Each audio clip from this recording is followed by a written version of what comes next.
Frog and Toad are friends. Part 2.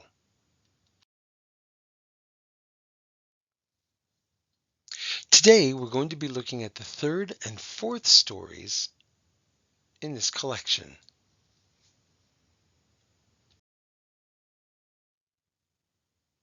A Lost Button. Toad and Frog went for a long walk. They walked across a large meadow. They walked in the woods. They walked along the river. At last they went back home to Toad's house. "Oh, drat!" said Toad. "Not only do my feet hurt, but I have lost one of the buttons on my jacket." "Don't worry," said Frog. "We will go back to all the places where we walked. We will soon find your button." They walked back to the large meadow. They began to look for the button in the tall grass. "Here is your button!" cried Frog. "That is not my button," said Toad. "That button is black. My button was white." Toad put the black button in his pocket. A raccoon came out from behind a tree. "I heard that you were looking for a button," he said.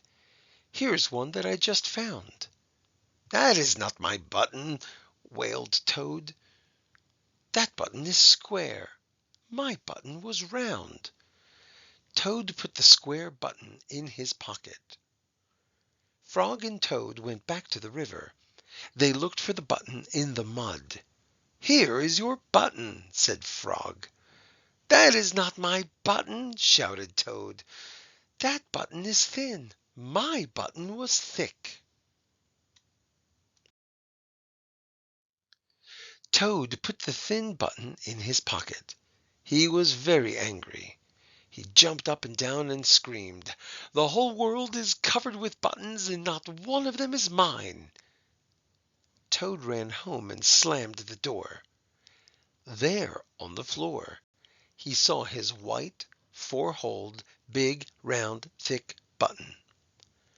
"Oh," said Toad, "it was here all the time. What a lot of trouble I have made for Frog."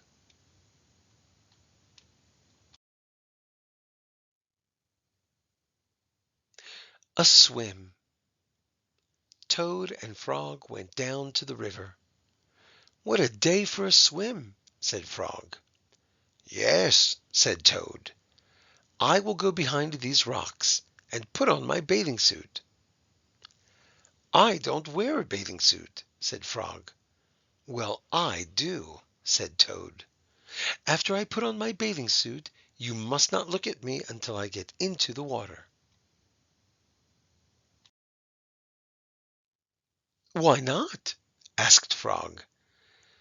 "Because I look funny in my bathing suit, that is why," said Toad. Frog closed his eyes when Toad came out from behind the rocks. Toad was wearing his bathing suit. "Don't peek," he said. Frog and Toad jumped into the water. They swam all afternoon. Frog swam fast and made big splashes. Toad swam slowly and made smaller splashes.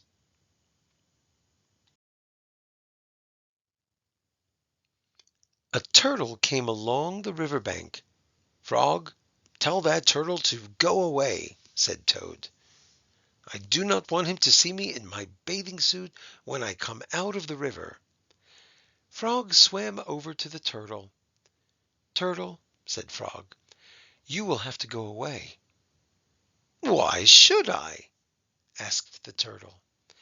"Because Toad thinks that he looks funny in his bathing suit, and he does not want you to see him," said Frog.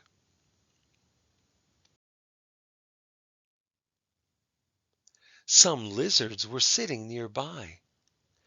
"Does Toad really look funny in his bathing suit?" they asked. A snake crawled out of the grass. "If Toad looks funny in his bathing suit," said the snake, "then I for one want to see him." "We want to see him too," said two dragonflies. "Me too," said a field mouse. "I have not seen anything funny in a long time."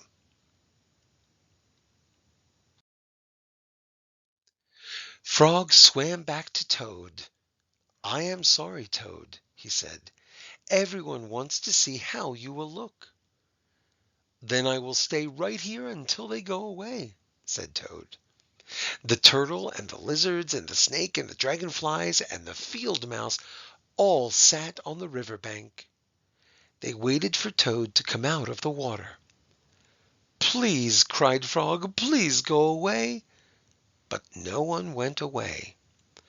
Toad was getting colder and colder. He was beginning to shiver and sneeze. "I will have to come out of the water," said Toad. "I am catching a cold."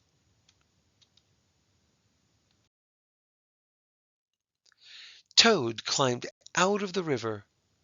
The water dripped out of his bathing suit and down onto his feet. The turtle laughed. The lizards laughed. The snake laughed. The field mouse laughed. And Frog laughed.